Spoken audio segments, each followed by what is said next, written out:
The scripture reading this morning, if you'd like to follow along, will be Philippians chapter 2, verses 14 through 18. Philippians chapter 2, 14 through 18. Do all things without grumbling or disputing, so that you will prove yourselves to be blameless and innocent, children of God, above reproach in the midst of a crooked and perverse generation, among whom you appear as lights in the world, holding fast the word of life, so that in the day of Christ I will have reason to glory, because I did not run in vain nor toil in vain. But even if I am being poured out as a drink offering upon the sacrifice and service of your faith, I rejoice and share my joy with you all. You too, I urge you, rejoice in the same way and share your joy with me. You may be seated.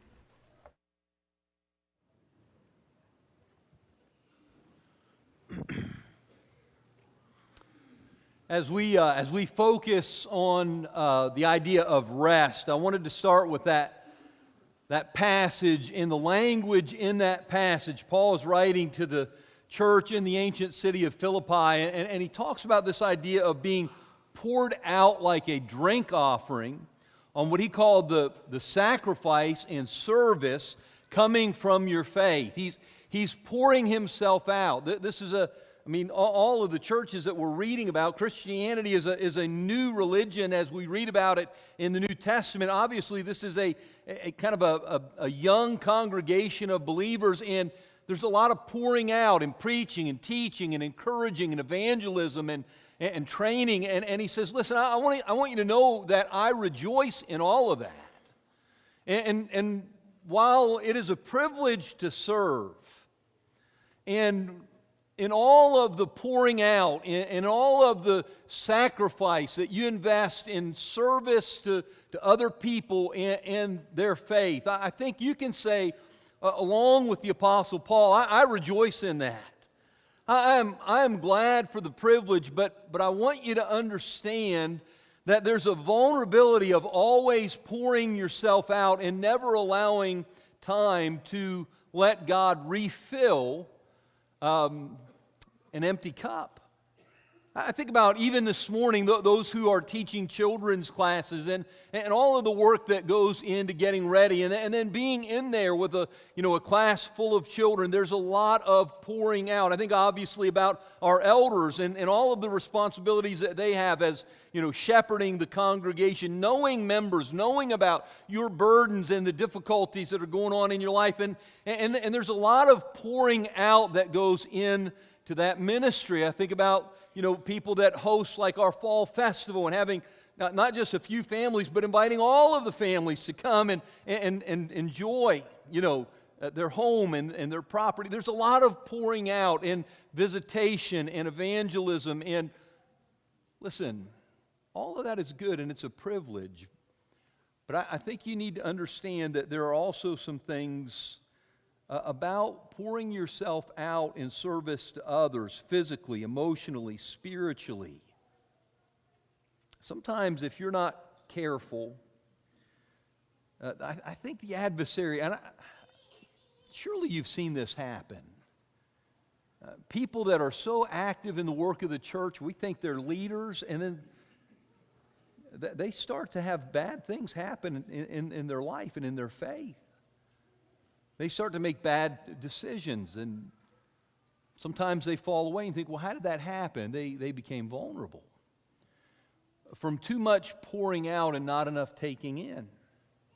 And I think spiritually exhausted Christians are vulnerable to things like discouragement, sometimes bitterness, resentment, temptation. When I say bitterness, sometimes, always pouring out, never taking in, and you start to feel frustrated that I'm always giving and not often on the receiving end, and why am I always the one, and why don't others pitch in? Listen, it can happen. You can feel discouraged. Sometimes I say vulnerable to temptation. A lot of times after working really hard to serve God and serve others, I think the devil finds that as an opportune time when we're weary to approach us with some temptation. And so if you're not careful, The adversary can use that vulnerability to hurt you, especially when there's spiritual pride at work. And I'm not trying to be offensive, but I think there are some that have this self-assurance that, well, others may get burnt out, or others may get weary, or others might get vulnerable, not me. Well, I think you're especially vulnerable. Take heed when you think you stand, lest you fall. How can you protect yourself from becoming overextended and spiritually depleted? Now, we're going to start. What is the answer to spiritual exhaustion? And we're going to start this morning by just trying to understand. I mean, you can't really appreciate the solution if you don't understand the problem. There's a problem. You're going to see several book covers in the PowerPoint presentation. Let me tell you, about 2 years ago, Macy and Cameron gave me a book by John Mark Comer, Ruthless Elimination of Hurry. And we're going to come back to that idea as we go through this morning's lesson. But I've kind of lived with that book for the last 2 years. Reading it and going back and reading it again, highlighting, underlining. And the reason for that is it just struck a chord in my life. Sometimes, I want you to consider that sometimes we're so busy working for God. I want to do something. I love God. I want to use my life to serve God. I love people. I want to help other people. But sometimes we're in such a hurry to serve God. We're always busy working for God. And what we really need for the good of our soul is we need to spend time with God. And you may not see a difference. I'm working for Him versus spending time with Him. But just in keeping with what Paul said about being poured out, working for God is you're pouring out. Spending time with God, I think, is a way that He then fills your life. So that there's still something in you to share with others. And so, what is the problem? A lot of this is coming from that book, Ruthless Elimination of Hurry. The first main challenge is what one author called pathological busyness. And even a couple weeks ago, when we had a service, it was all arranged around remembering Jesus. Be still and remember. I use some of this information. There's some thoughtful students of modern culture. They've shared, I think, some very helpful insights into the problem of spiritual exhaustion. This book, The Holy Longing, Search for Christian Spirituality, the author Ronald Rolheiser, he said, we are for every kind of reason, good and bad, we're distracting ourselves into spiritual oblivion. We're so overextended and distracted from things that really matter and things that are good for our souls. He then made this statement, and here's the language I'm borrowing for our point this morning. Pathological busyness, distraction, restlessness. He calls these major blocks today within our spiritual lives. How many of you this morning, somebody says, how you doing? I'm doing good. I'm just really, really busy. And of course, you're walking in, you're a young married couple, you've got little children. How you doing? I'm good, I'm blessed. I'm just really busy. You're trying to build a business, a career. You're trying to provide for your family. How you doing this morning? I'm doing good, but I'm really, really busy, right? You're the full-time caregiver for somebody that depends on you. You're it. There's nobody behind you. It's a mother, a father, a spouse. Listen, how you doing this morning? I'm doing really good, but man, I'm so busy. Some of us are pathologically busy. So what does that mean?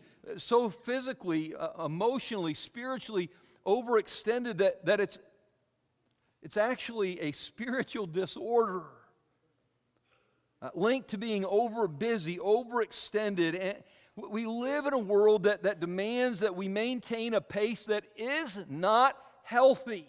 It's not healthy for our body. It's not healthy for our minds. It's not healthy for our souls. You say, what do you mean it's not healthy for your mind? Have you ever tried to go to bed at night and your mind won't shut off? Makes me so mad. I wish it would just be quiet. And just running through your mind all these things. What I really need is rest. What I really need is sleep. But my mind is just over busy. Can I tell you, it's almost like what we did as a church is that we baptized pathological busyness and brought it into the kingdom. We just call it now Christian busyness. And I'm telling you something about that. I think there's something about our faith that should actually protect us from being carried away with cultural trends and this tendency to overextend. But there are a lot of writers that are studying the modern kind of discipleship in Christianity, and what they're saying is Christianity is adding more busyness to people who they already have too much to do. The book is called Embracing Rhythms of Work and Rest. This Ruth Haley Barton asks this convicting question of people like us. When we invite people to join us in Christian community, what are we really inviting them into?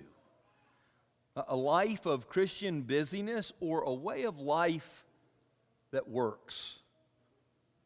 These days, joining a church seems to be fairly synonymous with signing up for a life of Christian busyness, layered onto lives that already feel unmanageable. People are already busy. That they come to Jesus for rest, and the church just loads them down with a longer list of things to do. So what happens when you add kind of a Christian spiritual busyness to the pathological busyness that is already at an overwhelming level in our culture? It produces a strange new illness called hurry sickness. There are psychologists and mental health professionals talking about an epidemic of hurry sickness, as in they label it as a disease. Here's one definition: a behavior pattern characterized by continual rushing and anxiousness.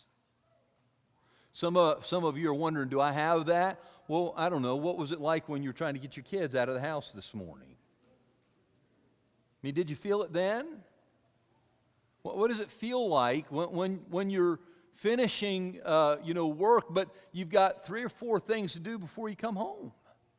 Do you feel it then? Here's another: a malaise in which a person feels chronically short of time and so tends to perform every task faster and gets flustered when encountering any kind of delay. How do you deal with traffic? Am I the only one that comes to a red light and I'm looking for the shortest line to get in? And that one has 4 cars, but that one has 2. And you better not be in my way because I'm getting in the one that has 2. How about the grocery store? And you're looking, you see, oh, that cart is loaded. I am not getting behind those people. Does anybody remember checkbooks? You're in that line, and they're going to have the audacity to pull out a checkbook and look for a pen. I got things to do, right? That's what he's talking about. That little irritation with life and people because I have so much to do, and you're getting in my way. This Meyer Friedman is a cardiologist who became famous for this idea, the theory that type A people who are chronically angry and in a hurry, is anybody surprised they're more prone to having heart attacks?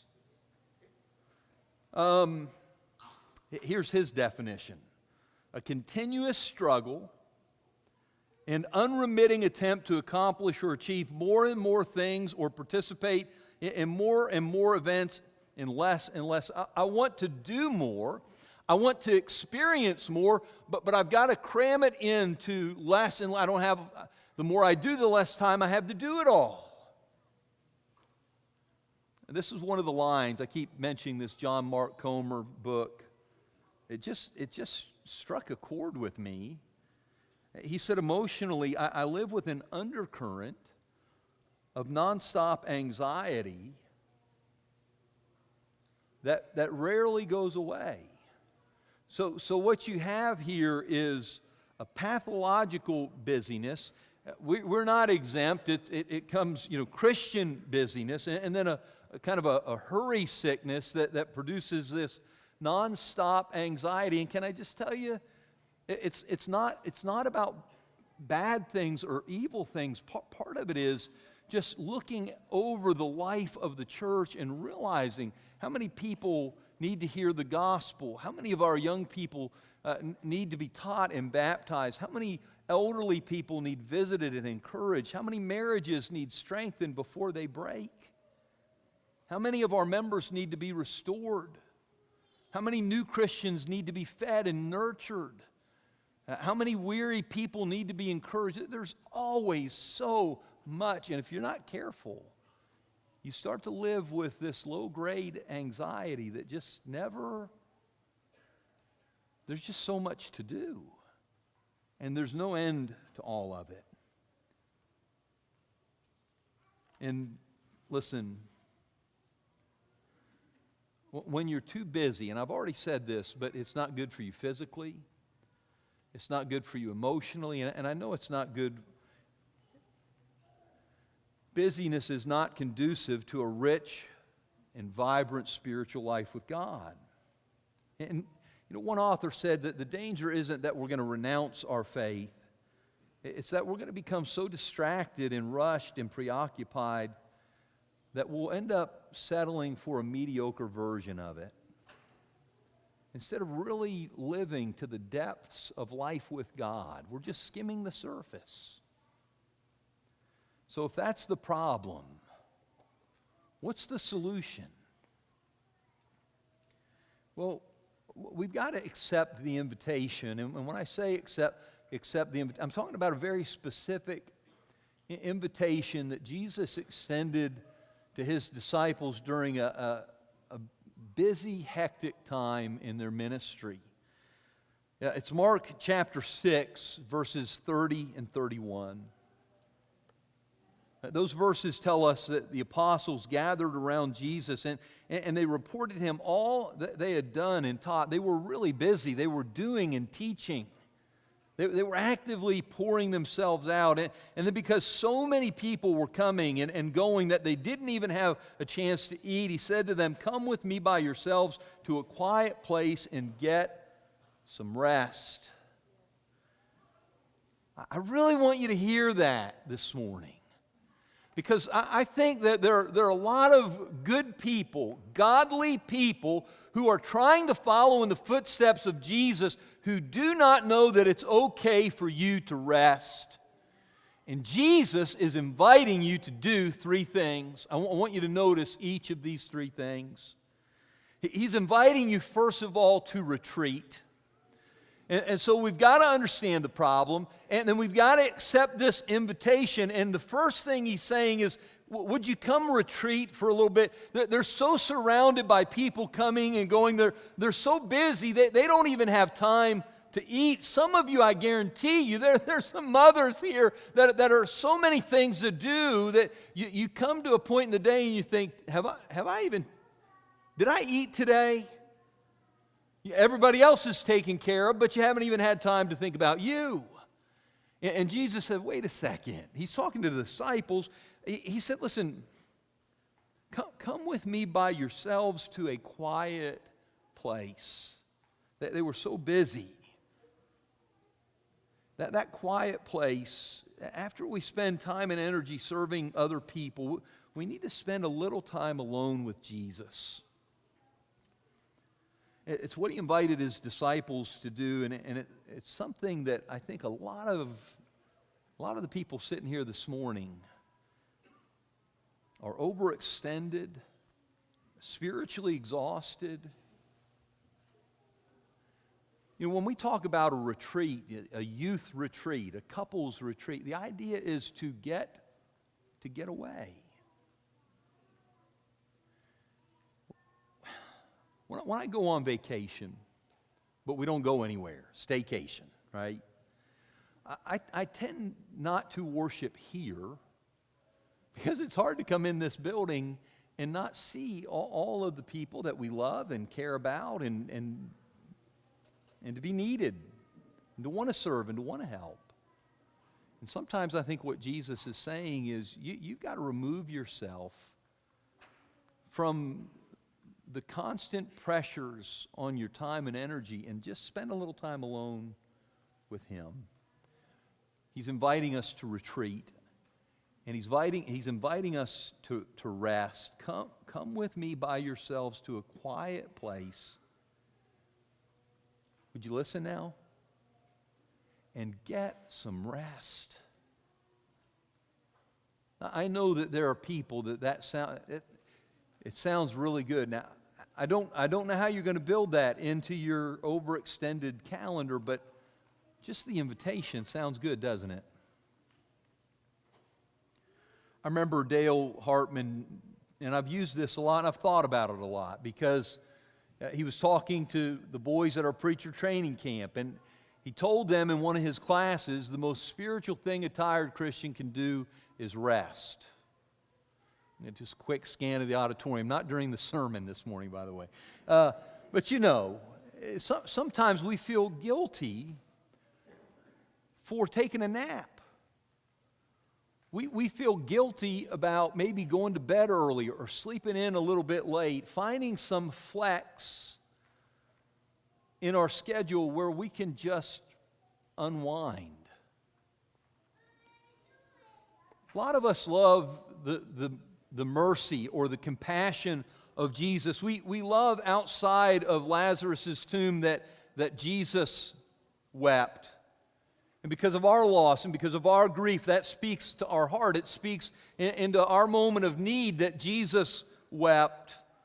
But you know, I love the humanity of Jesus. And when He worked hard, when He got tired, you know what Jesus did? He went to sleep. It's Luke 8:23, as they sailed, He fell asleep. For some people, it's good news that Jesus wept. For others, I think you ought to take some comfort in the fact that Jesus slept. There were times that He needed sleep. I've mentioned this in a sermon, and then Kenny Hickson got me the t-shirt. It said, Jesus took naps. Be more like Jesus. I'm for it. Amen. That's just me. Listen, don't try to be more spiritual than Jesus. When Jesus worked hard and His body got tired, He fell asleep. And some of you need to give yourself permission to get the physical rest you need to continue pouring yourself out in loving service to others. Now, this idea is not drawn from Mark 6, 30 and 31, but listen, I think what happens when you retreat and when you rest is you get to recharge. You get to be refilled. And I bet almost everybody here today has a cell phone, and you understand that it slowly runs out of power, and you need to plug it in. You need to refill it. I'm kind of fond to start my day with a cup of coffee. When that cup gets low, I like to fill it back up again, you know. Spiritually, you're pouring yourself out, you're running yourself down. There's this language in Ephesians 3:19, filled with all the fullness of God. And I'm not saying that, you know, when we're busy that God, Christ in you, the hope of glory, that this idea that I believe that God dwells, that the Spirit dwells in the believer, that we receive the gift of the Holy Spirit when we put on Christ in baptism. But I'm not saying He departs from us. What I am saying is that sometimes He gets crowded out of the influence and the place of priority that He wants to have in our lives when we're overtired. We say, well, let Him have His way with me. Well, there's not a lot left of me to surrender to Him. And so when you pour yourself out in service to God, you got to let Him kind of do the refilling. That can happen through some of the things we've been studying. You read the Word of God, you pray, you meditate. For some people, it happens in fellowship. It happens through spending time with others. Sometimes you just rest. You just take some time off. You spend a little time with your family. You get out in nature. You know, Jesus did that. He did a lot of those things. I'm saying this morning that spiritual exhaustion makes us vulnerable. And I think the devil likes to hurt people who are wearing themselves out doing good. They're good people. They're doing good things. And he sees your spiritual fatigue as an opening for him to come in and create real pain in your life. And so you need to protect yourself. You need to accept this invitation to retreat and to rest and recharge. And now, this is a conversation. I'm just lifting it right out of that book. We keep mentioning Ruthless Elimination of Hurry by John Mark Comer. And the whole idea came from a conversation, somebody that he considers a mentor of sorts. John Ortberg is having a conversation with a man named Dallas Willard, and he says, what do I need to do to become the me I want to be? There's a person that you want to become. It's why you're here this morning. It's why you're pursuing Jesus. There's a potential self, the noble, the better self that you're trying to become.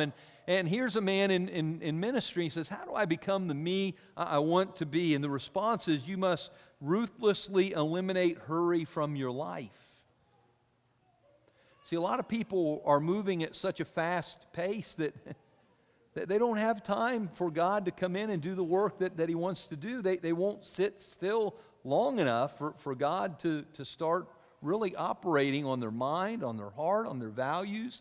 So the response is, okay, what else? And I think a lot of you may be this morning going, oh, okay, well, what else, right? Here's the answer, right? There is nothing else. Hurry is the great enemy of spiritual life in our day. You must ruthlessly eliminate hurry from your life. You know what sin and hurry have in common? That they both keep us disconnected from God. You say, well, I know that sin separates us from God, but so does the pace of life that keeps you so busy that you never slow down long enough to spend any time with Him. We must ruthlessly eliminate hurry. All of this more than Sunday, everything we've done this year, folks, it hinges on quiet time. It's impossible without solitude. And somehow we've got to build that into our lives. And here's one reason I think that's so important. And it's just so interesting how things like this work out. Kerry led the prayer this morning, and he talked about love and hate and ambivalence. And I thought that's so interesting because that's where I'm ending the sermon this morning. Not so much about hate, but listen, the number one identifying mark of a disciple of Jesus is not busyness. I think sometimes, I know this is true in ministry. How are you doing in your work at North McCall? Oh, we're so busy. And that, you know what that says? It says, I'm really important. God's doing a lot through me. You wouldn't believe all the things, I'm just so busy. But you know, that's not the number one identifying mark. Jesus said that they're going to know you're my disciples if you love one another.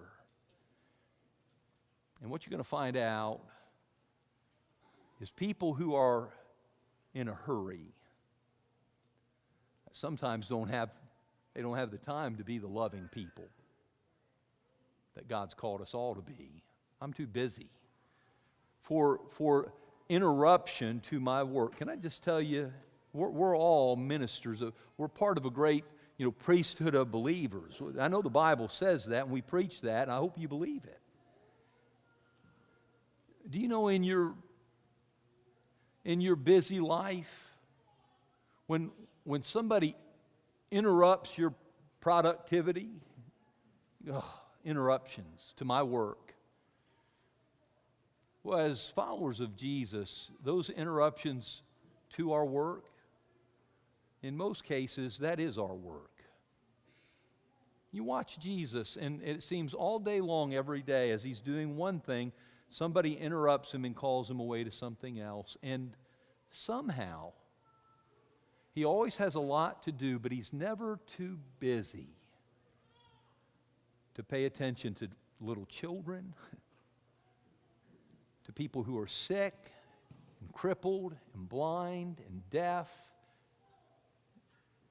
and lost in sin. He's never moving at such a pace that he becomes oblivious to the real pain and the need that is going on all around him. And if we're going to be like Jesus, we've got to live at a pace that doesn't limit our love. We've got to live at a pace that leaves room for interruption. Because those interruptions, in so many cases, are the people who really need us to be a representative of Jesus Christ in their lives. And sometimes we're too busy to be that person, to have that presence. I've been thinking about you. And you say, me? All of you. Man, I love being your minister. I love being your preacher. I pray about your burdens. I know there's a lot going on in your life. There are people here this morning who need to put on Christ in baptism. You need to make the good confession. You're never going to be what Christ wants you to be until you die to self, until you're buried with Him and raised with Him. Then you can have a new life with Him. So many of you are, you've already made that commitment, but man, life is hard. There's so many demands and so many burdens and only so much of you to go around. Sometimes what you need is, you need someone to pray for you. You need somebody to understand and listen and encourage you. And you may feel like that this morning. You just need help. You're worn out and you're tired and you don't want to give up. You don't want to fall away. You need some help. You're in the right place. You're with a family full of people that care about you. And whatever your need is this morning, you're safe here. You can come as we stand and sing.